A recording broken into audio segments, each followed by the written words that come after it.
A todos, graça e paz, amém?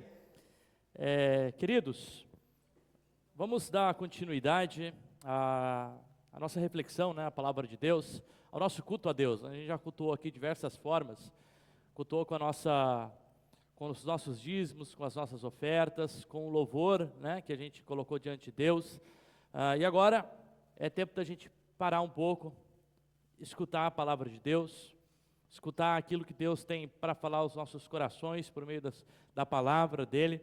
E a gente chegou num texto que, para mim, é um dos textos mais belos, talvez, da Bíblia, né? E se a gente pudesse, né, definir, mas é um texto muito lindo, uma poesia muito linda, tenho certeza que conhecida por todos, né?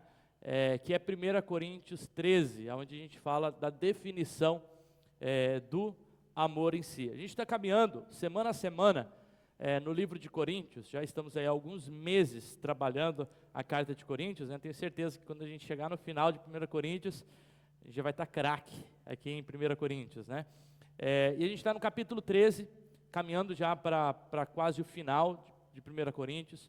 Semana passada a gente trabalhou o capítulo 12, que falava acerca dos dons espirituais, né? E da unidade, a diversidade da igreja acerca dos dons espirituais, mas a unidade, né? Uma igreja que é una, mas ao mesmo tempo é diversa nos seus dons espirituais e na atuação, na forma que Deus opera na sua igreja. Aqui, no capítulo 13, Paulo, ele começa a tratar de um tema que parece que vai sair um pouco da ideia dos dons espirituais, mas a gente vai ver que Paulo ainda está tratando acerca dessa temática em relação aos dons espirituais. Isso porque se a gente observa a estrutura do texto, a gente vai ver que o capítulo 12 está falando acerca dos dons espirituais, o capítulo 14 está falando acerca dos dons espirituais, e no capítulo 13, bem no meio, entre o capítulo 12 e 14, a gente tem ali, então, um texto acerca desse caminho mais excelente. É isso que Paulo começa dizendo lá no versículo 31 do capítulo 12. Entretanto, procurem com zelo os melhores dons. Ele estava falando de uma igreja ali que é cheia de dons, mas, ao mesmo tempo, uma igreja que disputava, né, acerca de quais os melhores dons. Paulo está falando, procurem os melhores dons. No entanto, eu passo a mostrar a vocês um caminho mais excelente. Um caminho mais excelente do que os próprios dons espirituais. E que caminho que é esse? A gente vai descobrir nessa noite que caminho que é esse. Quero ler com vocês o texto. 1 Coríntios capítulo 13, é um texto pequeno, tem apenas 13 versículos. Então vamos ler, 1 Coríntios 13. Paulo diz o seguinte: ainda que eu fale a língua dos homens e dos anjos, se eu não tiver amor, serei como o bronze que soa e como o símbolo que retine. Ainda que eu tenha o dom de profetizar e conheça todos os mistérios e toda a ciência, ainda que eu tenha tamanha fé a ponto de transportar os montes, se eu não tiver amor, eu nada serei. E ainda que eu distribua todos os meus bens entre os pobres e entregue o meu próprio corpo a ser queimado, se eu não tiver amor, de nada me adiantará. O amor é paciente, bondoso, o amor não arde em ciúmes, não se envaidece, não é orgulhoso, não se conduz de forma inconveniente, não busca os seus próprios interesses, não se irrita, nem se ressente com o mal. O amor não se alegra com a injustiça, mas se alegra com a verdade. O amor tudo sofre, tudo crê, tudo espera, tudo suporta. O amor jamais acabará. Havendo profecias, desaparecerão. Havendo línguas, cessarão. Havendo ciência, passará. Pois o nosso conhecimento é incompleto e a nossa profecia também é incompleta. Mas quando vier aquilo que é completo, então aquilo que é incompleto será aniquilado. Quando eu era menino, falava como menino, sentia como menino, pensava como menino. Quando cheguei a ser homem, desisti das coisas próprias de menino. Porque agora vemos como no espelho, de forma obscura. No entanto, veremos face a face. Agora o meu conhecimento é incompleto. Depois conhecerei como também sou conhecido. Agora, pois, permanecem a fé, a esperança e o amor, e o maior destes é o amor. Vamos orar. Pai, nós estamos aqui diante da Tua palavra. Pai, eu quero rogar que o Teu Espírito Santo, como a gente cantou aqui nessa noite, né? Espírito Santo, seja bem-vindo. Quero rogar que o Teu Espírito Santo seja bem-vindo aqui nessa noite e fale aos nossos corações aquilo que o Senhor quer nos ensinar por meio da Tua palavra acerca do que significa amar de verdade, o que significa o amor verdadeiro. Que saiamos daqui sentindo esse amor de Deus por nós, mas também sabendo dessa realidade do que é o amor verdadeiro e como ele deve se portar diante das situações e diante da vida. Pai, eu quero colocar a nossa vida diante do Senhor, em nome do Senhor Jesus Cristo. Amém. Amém. Se a gente for olhar aqui o texto, eu quero passar rapidamente a estrutura textual e depois a gente vai trabalhar cada uma dessas estruturas. O trecho é dividido em 13 versículos que estão divididos ali em pelo menos 4 partes. A gente tem a primeira parte do versículo 1 a 3, que traz a relação entre o amor e os dons espirituais que Paulo estava tratando no capítulo 12. Então ele vai falar o quanto esse amor, ele se diferencia, ou ele é superior, vamos dizer assim, aos próprios dons espirituais como caminho excelente. No versículo 4, nós introduzimos ali até o começo do versículo 8, a parte da natureza do amor, as características do amor, como se define o amor, como que a gente aprende acerca da essência do amor. Depois, no versículo 8 ao versículo 10, nós temos ali acerca da completude do amor versus a incompletude dos dons, o quanto o amor é completo ao passo que os dons são incompletos. E por fim, ele vai trazer o versículo 13, a ideia da superioridade do amor em relação à fé e à própria esperança dentro do dom. Então, assim, é um capítulo de excelência do amor, né, onde Paulo enaltece essa característica do amor e a gente vai ver por que Paulo está trabalhando isso nessa comunidade. Então, a primeira parte, ele traz essa relação entre amor e os dons espirituais. Percebe que, versículo 1, ele começa com essa partícula, dizendo, ainda que, né, ainda que. E ele diz, ainda que fizesse isso ou aquilo, e aí um resultado disso. Versículo 2, ele faz a mesma coisa e repete 2 vezes essa partícula. Ainda que eu fizesse isso, ou ainda que eu fizesse aquilo, e aí depois ele traz, né, o amor como contraponto desse ainda que. E no versículo 3 ele repete novamente 2 vezes o ainda que, trazendo de novo o resultado, ou o quanto o amor é superior a isso. E ele faz isso trazendo justamente os dons espirituais, né? E isso ele faz para uma igreja que se gabava, né, ou que se orgulhava de ter no seu meio uma existência de vários dons espirituais, uma igreja poderosa na sua ação, uma igreja que dizia, né, ali haver profecia, falava em línguas, uma igreja que era conhecida por seus membros e pela quantidade de dons que aqueles membros tinham. E aí Paulo vem colocar a ideia de que esses dons, e é isso que ele vai fazer no versículo 1 ao versículo 3, que estes dons, não importa o tamanho dele, ou não importa a magnitude desse dom, ou quanto você faça com o dom espiritual, se ele não tiver firmado na ação que é o próprio amor, o dom não vale nada, né? Então Paulo está mostrando para essa igreja que o dom não serve de nada dentro de uma comunidade de fé, dentro de uma igreja, se a base da ação daquela comunidade não for o próprio amor. O amor primeiro de Deus que se revela por meio da comunidade de fé. Uma igreja, não adianta ser uma igreja poderosa se não formos primeiro uma igreja amorosa, uma igreja que sabe amar e cultivar o amor. Ele começa o versículo 1 dizendo ali os dons, né? Ainda que eu falasse a língua, o primeiro dom, né? Ainda que eu falasse a língua dos homens e dos anjos. A gente falou lá na semana passada sobre o falar em línguas, né? Ainda que eu falasse a língua dos homens e dos anjos. E Paulo está falando, olha, ainda que todo mundo aqui da comunidade, né? E ele se coloca como a primeira pessoa, ainda que eu tivesse esse dom, e ele tinha, porque ele fala, no capítulo 14, que ele falava em línguas mais que todos, mas ainda que eu tivesse, e falasse a língua dos homens, ou até as dos anjos, né? Entendendo aqui que pode ser até uma xenolalia, né? Uma língua estranha.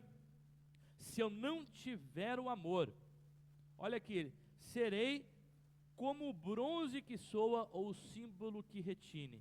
O que ele quer dizer com isso?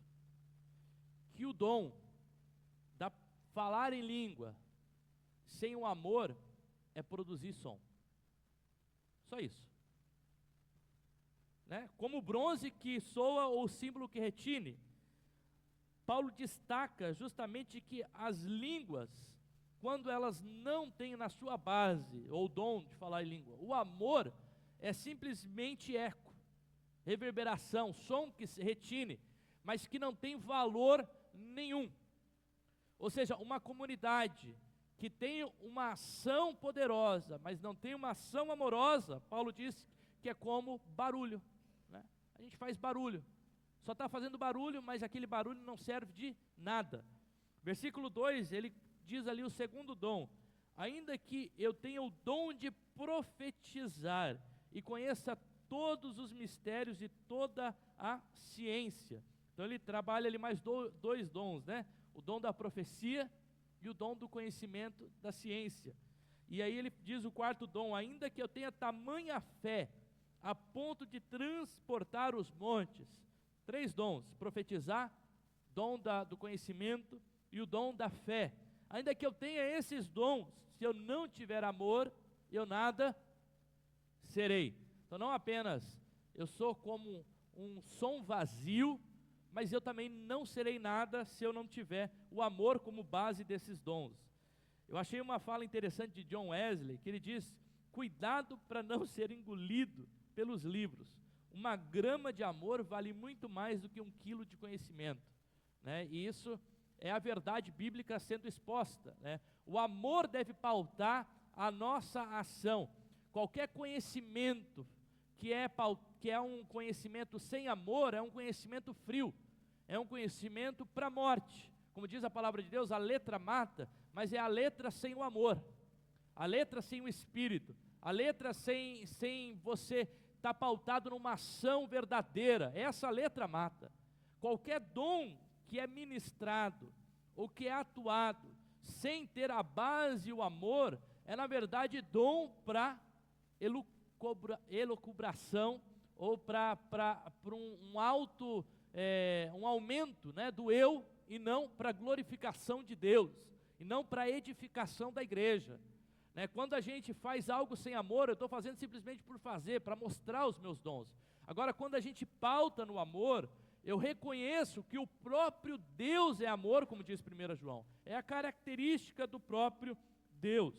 E em versículo 3, Paulo diz o seguinte, ainda que, e ele fala do dom da generosidade, né, ou da riqueza, ainda que eu distribua todos os meus bens. Imagina uma pessoa, o jovem rico, ainda que eu distribua todos os meus bens, ainda que eu entregue o meu próprio corpo para ser queimado, ou seja, eu sacrifique a mim mesmo, se essa ação não for pautada no amor, nada adiantará.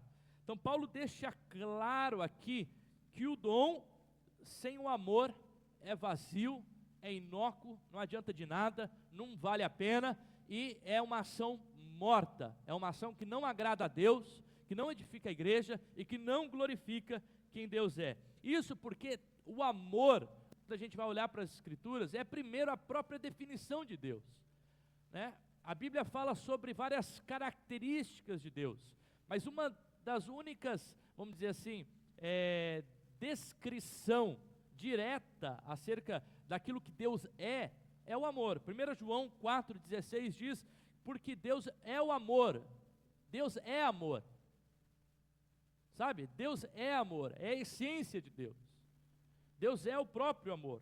Gálatas 5:22 diz que o primeiro do fruto do Espírito é o amor. O amor é colocado como o primeiro fruto do Espírito lá em Gálatas 5. Então, quando a gente olha para esses textos, olha para o Evangelho, onde Jesus define toda a lei, 613 ordenanças lá do Antigo Testamento, em 2 mandamentos, que amarás a Deus sobre todas as coisas, e o próximo como a ti mesmo. Olha a definição do próprio amor como sendo Deus. Olha o fruto do Espírito produzido em nós, cristãos, que é o próprio amor. A gente compreende que a ação primeira nossa deve ser a ação do amor, e que o dom é simplesmente uma ação consequente. A gente já falou aqui que uma pessoa que possui dom não quer dizer que é uma pessoa que possui caráter. Tive exemplos bíblicos de pessoas que foram usadas por Deus, mas eram pessoas pagãs. Uma mula foi usada por Deus. A gente tem o Sansão, que o Espírito de Deus se apossava de Sansão, mas olha a vida, de Sansão, uma vida totalmente torpe. Deus usa quem Ele deseja, Deus usa quem Ele quer, mas o fato de Deus usar alguém é simplesmente porque o nome dEle tem que ser glorificado e a igreja tem que ser edificada, e a glória vai servir para Ele. Isso não significa que aquela pessoa tem um caráter, e que aquela pessoa tem nele o fruto do Espírito, que é o próprio amor, e que a ação dele é baseada no amor. Não é porque alguém toca bem, não é porque alguém fala bem, não é porque alguém ora bem, não é porque alguém é generoso, que a gente automaticamente pode incluir nessa pessoa o caráter, como um caráter de uma ação baseada no amor. E aí, a partir do versículo 4, Paulo vai descrever o que é verdadeiramente o amor. O amor com base na descrição de Deus, naquilo que Deus considera como o amor. É interessante uma fala, eu sempre gosto de citar, de Paulo, de Agostinho, que ele diz que ama e faze o que quiseres, porque se calarás, calarás com amor, se gritarás, gritarás com amor, se corrigires, corrigirás com amor, se perdoares, perdoarás com amor, se tiveres o amor enraizado em ti, nenhuma outra coisa senão o amor será o fruto de qualquer ação. Então a gente tem a ação de Jesus, iracundo, lá no templo, quando ele olha fazendo o templo de Deus uma casa de vendilhões, uma casa de comerciantes, e a gente olha para essa ação de ira de Jesus, e a gente entende que é uma ação de amor, porque é uma ação de zelo pela casa de Deus. Então a nossa ação, seja ela qual for, ela precisa estar pautada primeiramente no amor. E olha como Paulo descreve aqui o amor. A gente precisa definir o amor para que a gente compreenda o que não é o amor, porque a gente é circundado aí pela nossa cultura, que define o amor de diversas formas, mas que não necessariamente é a definição do amor verdadeiro e do amor bíblico que a gente encontra nas Escrituras. O amor aí por fora está ligado muitas vezes à eroticidade, está ligado muitas vezes ao sentimento, aquilo que eu estou sentindo. Se eu estou sentindo o peito arder, então quer dizer que eu amo, O amor está ligado a muitas ideias que não são necessariamente a ideia bíblica, porque na Bíblia, Deus primeiramente é a definição do amor. Então se a gente quer conhecer o que é amor, olha para Deus, olha para a ação de Deus, olha para Jesus, Jesus disse assim, se queres conhecer o Pai, olhes para mim, porque eu revelo quem o Pai é. Então quando a gente olha para Jesus, a gente entende que toda a ação de Jesus é uma ação de amor, e assim então, quando olhamos para Ele, a gente compreende a verdadeira definição do que é o amor, diferentemente do que a nossa cultura compreende como amor. Por exemplo, nos casamentos, as pessoas muitas vezes confundem amor com sentimento, compreendendo que se eu não sinto mais nada pelo meu cônjuge, quer dizer que eu não o amo mais, e que eu devo desistir desse casamento. A Bíblia diz em João 3,16, porque Deus amou o mundo, que deu o seu Filho unigênito. O amor de Deus não gera um sentimento, ele gera uma ação, ele gera um sacrifício na ação dele. O verdadeiro amor é o amor que não se pauta naquilo que está sentindo, porque o coração do homem, diz a palavra de Deus, é enganoso, e a gente sente, ou aquilo que a gente sente, é consequência de tudo que foi plantado anteriormente. Então uma semana muito ruim no casamento vai produzir que eu não esteja a mil flores, né, com um sentimento positivo no meu casamento, mas isso não quer dizer que eu deixei de amar a pessoa. Então eu preciso me conscientizar disso, para compreender que o verdadeiro amor é aquele que escolhe plantar todos os dias, que escolhe regar todos os dias, que escolhe fazer uma ação todos os dias. O sentimento ele vai ser consequente, o sentimento ele vai vir posteriormente, mas não necessariamente a gente tem como ligar sentimento com amor. E olha como Paulo descreve aqui o amor. Ele começa dizendo que o amor é paciente e bondoso. É quando ele diz aqui que o amor é paciente, né? Paulo faz o seguinte, ele começa falando de duas definições do amor, né? O amor é isso e aquilo. Depois ele traz aquilo que o amor não é, e ele tem pelo menos 8 descrições daquilo que o amor não é, e aí depois ele fala aquilo que o amor faz, ou a ação que o amor produz, e aí ele tem pelo menos 6 ações que esse amor verdadeiro possui. E ele começa dizendo então que o amor é paciente e bondoso. E paciente aqui é sinônimo de longânimo, o amor que sabe suportar, o amor que não se ira facilmente, o amor que não tem pavio curto, né? A gente muitas vezes tem pavio curto, e a gente precisa olhar para as Escrituras e aprender com as Escrituras de que o amor verdadeiro, ele sabe ouvir antes de falar. A boca não é mais rápida do que o ouvido, o sentimento não é mais rápido do que a cabeça, né? O amor verdadeiro é o amor que sabe ser paciente, o amor que não se ira, um amor que não levanta a voz, o amor que trata o outro com respeito, com dignidade, porque está tratando alguém que você ama. A grande pergunta é: você trataria Jesus como você trata a sua esposa? Como você trata o seu esposo? Como você trata o seu filho? Como você trata a sua filha? Percebe que se a gente coloca esse critério na forma com que a gente se relaciona, a gente compreende o quão os nossos relacionamentos, eles estão pautados no amor falso, no amor talvez cultural, no amor que é imposto na gente, mas não o amor verdadeiro. O amor verdadeiro, ele é paciente, ele é bondoso. O amor verdadeiro não arde em ciúme, ele confia, né? O contrário de arder em ciúme é confiar, que não está falando de um zelo, né? Deus é um Deus zeloso. A Bíblia fala que Deus é um Deus às vezes ciumento, dependendo da tradução, mas é a ideia de zeloso. Deus é um Deus que cuida, né?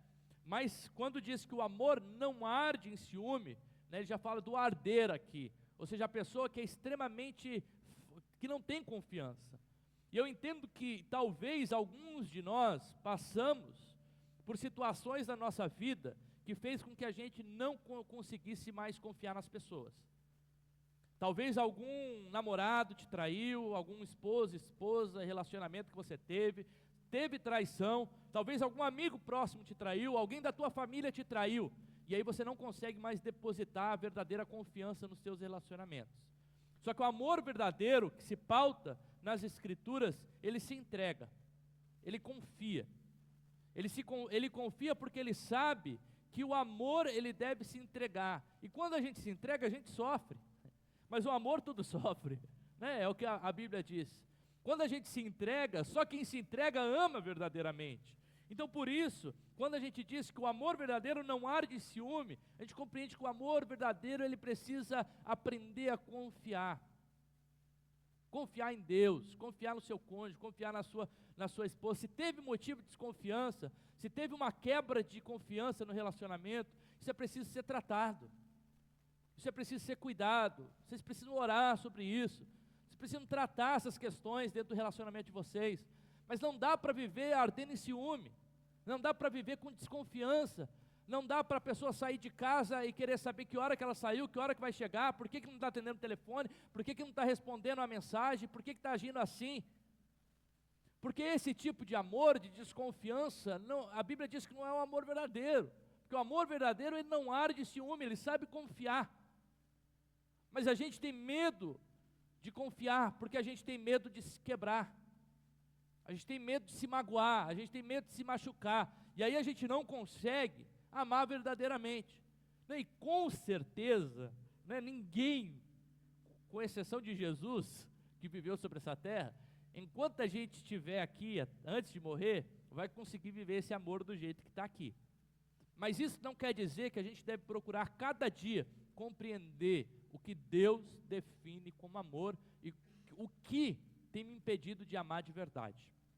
O amor não se envaidece, né? Não é orgulhoso. O amor não é orgulhoso. O amor não se preocupa com os próprios interesses, né? Lembra lá em Efésios 5, diz que o esposo, diz que o esposo e a esposa se sujeitam um ao outro, e o esposo precisa se sacrificar pela sua esposa, e a esposa precisa se sujeitar ao seu marido.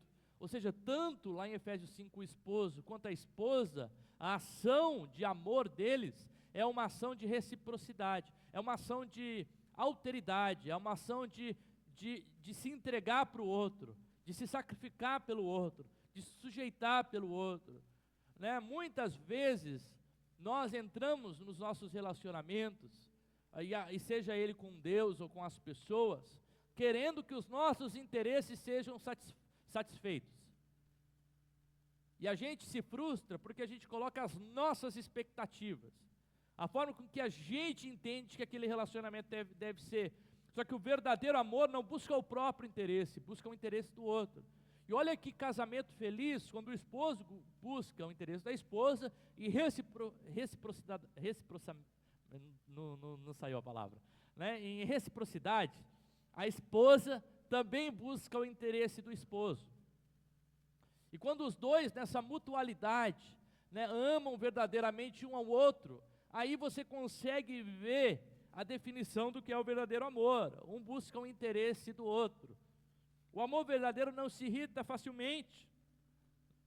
Ou seja, a base do relacionamento não é a irritabilidade, né? Eu, particularmente, às vezes eu me irrito muito fácil.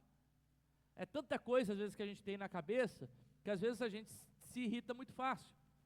Só que o amor verdadeiro não deve se irritar facilmente. O amor verdadeiro deve ser paciente, né? O contrário. Ele deve saber escutar, ele deve saber ouvir, ele deve saber ter paciência, ele deve saber ter longanimidade. O amor verdadeiro não se ressente com o mal, ou seja, não tem como base a maldade. Se minha ação produz a maldade para o outro, a minha ação não está produzindo o amor verdadeiro. O amor verdadeiro não se alegra com a injustiça, mas se alegra com a verdade. Doa o quanto doer, né? Os nossos relacionamentos às vezes são pautados nas mentiras, ou nas omissões, mas às vezes a gente precisa aprender que o amor faz com que a verdade seja dita, e a verdade é amor, porque a Bíblia diz que não há nada, mas olha, escuta isso, nada oculto que Deus não vai trazer para ser descoberto. Tem nada. Pode até o teu cônjuge não descobrir, embora eu ache que provavelmente vai descobrir, mas um dia todas as nossas ações serão desveladas diante de Deus. Um dia todas as nossas intenções serão desveladas diante de Deus. E por isso o amor verdadeiro se alegra com a verdade, porque a verdade produz o verdadeiro amor. A verdade ama, a mentira oculta, né? Tanto que a Bíblia diz que o Satanás é o pai do quê? Da mentira, que aqueles que mentem são filhos de quem? Do diabo. Isso é uma consequência lógica. E aí a Bíblia diz o seguinte: o amor, algumas ações, né, do amor, o amor tudo, não é um pouquinho, algumas coisas, não é tudo, olha a completude, o amor tudo sofre, o amor tudo crê, o amor tudo espera, o amor tudo suporta, o amor tudo sofre. Até onde a gente consegue sofrer pelo amor que a gente tem? Pelo amor que a gente tem a Deus.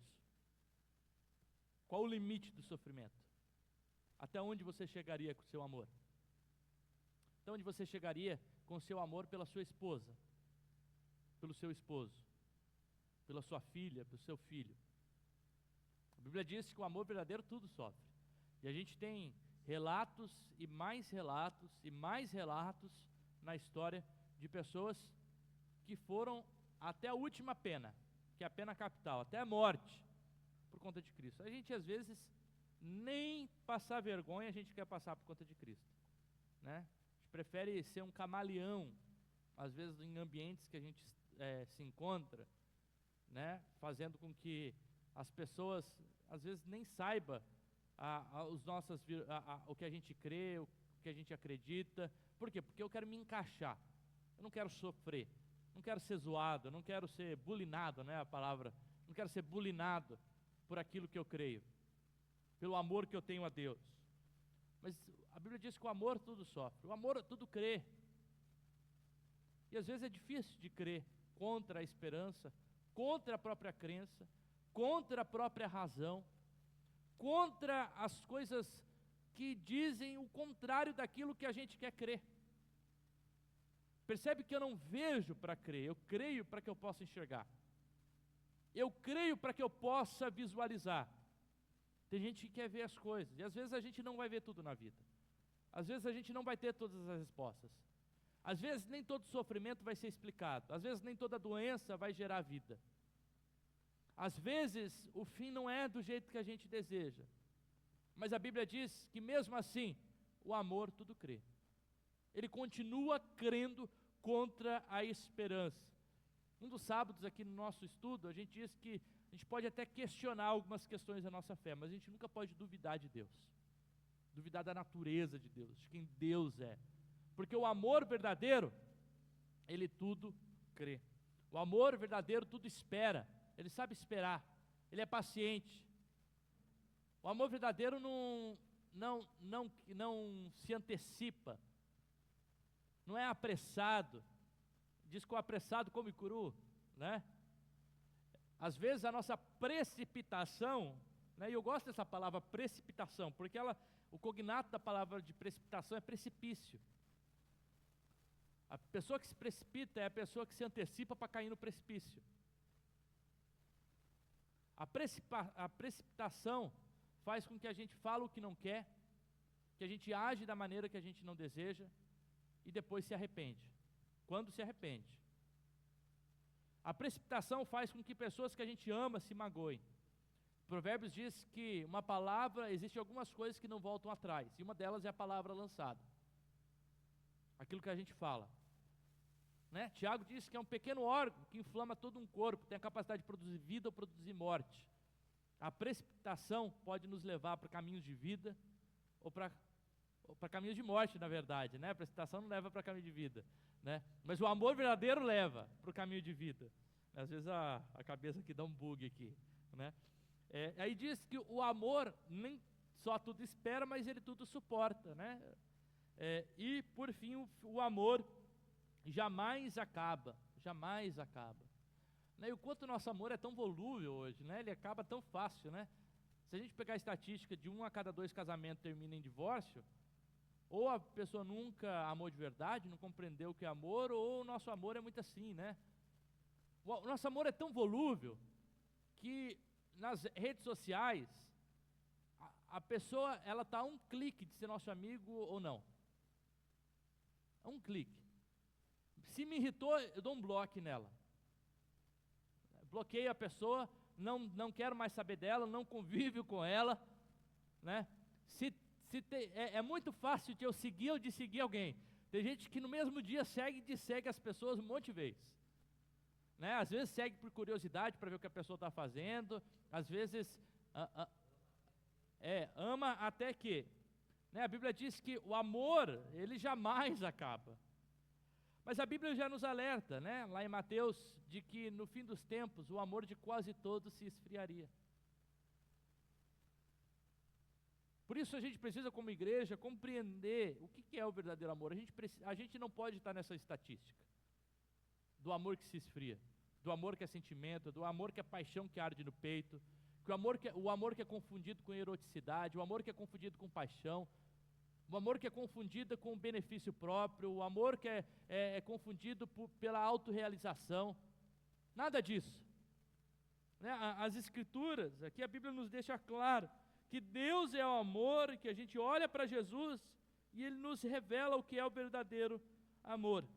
Gálatas 5:14 diz, porque toda lei se cumpre em um só preceito. tudo, tudo. Amarás o teu próximo como a ti mesmo. Toda a lei se resume num só preceito. Versículo 8 a 10, Paulo começa a trazer a questão da completude do amor versus a incompletude dos dons, né? E aqui ele vai dizer o quanto o amor, ele é completo, maduro, perfeito, ao passo que os dons, eles vão cessar, eles vão passar, eles são incompletos, né? E aí Paulo diz, olha, quando eu era menino, eu falava como menino, agia como menino, pensava como menino, mas um dia eu cheguei na vida adulta e agora eu deixei as coisas de menino, né? Esse texto aqui nos traz justamente a ideia de que o amor, ele é perfeito, ao passo que os dons, eles são incompletos, né? Algumas pessoas olham para esse texto e têm a má impressão de que os dons cessaram, né? De que não existem mais dons, mas o versículo 10 deixa claro, né, que quando vier o que é completo, então o que é incompleto, que são os dons, Paulo vai falar que os dons são incompletos, que eles vão cessar, então eles vão ser aniquilados. Não me parece que a gente está completo ainda, não me parece que a gente compreendeu, que a gente ama 100%. Não me parece de que a completude da volta de Cristo, quando um dia o nosso corpo será glorificado, aconteceu. O pecado ainda habita na gente e quer, cada dia, né, destituir o verdadeiro amor de Deus em nós, quer mascarar, quer corromper, quer fazer com que a gente haja não pautado no verdadeiro amor, mas pautado nos próprios interesses. Então o texto não dá subsídio para crer que os dons cessaram na época apostólica ou em qualquer época. Pelo contrário, a gente continua crendo que os dons são para a igreja, para a edificação e para a glorificação de Deus. Mas Paulo faz questão de trazer aqui de que o dom, ele é incompleto, e de que o que é completo é somente o amor, e de que nossa ação, ela deve ser pautada o amor. Ame onde não há amor, e você colherá o amor. Um dos livros que eu li um tempo atrás, deixa eu lembrar, escutou esse livro na verdade no carro, né, uma ida nossa para Londrina, Dietrich Bonhoeffer, um autor alemão, ele trabalhou a questão justamente da bondade e da maldade, né?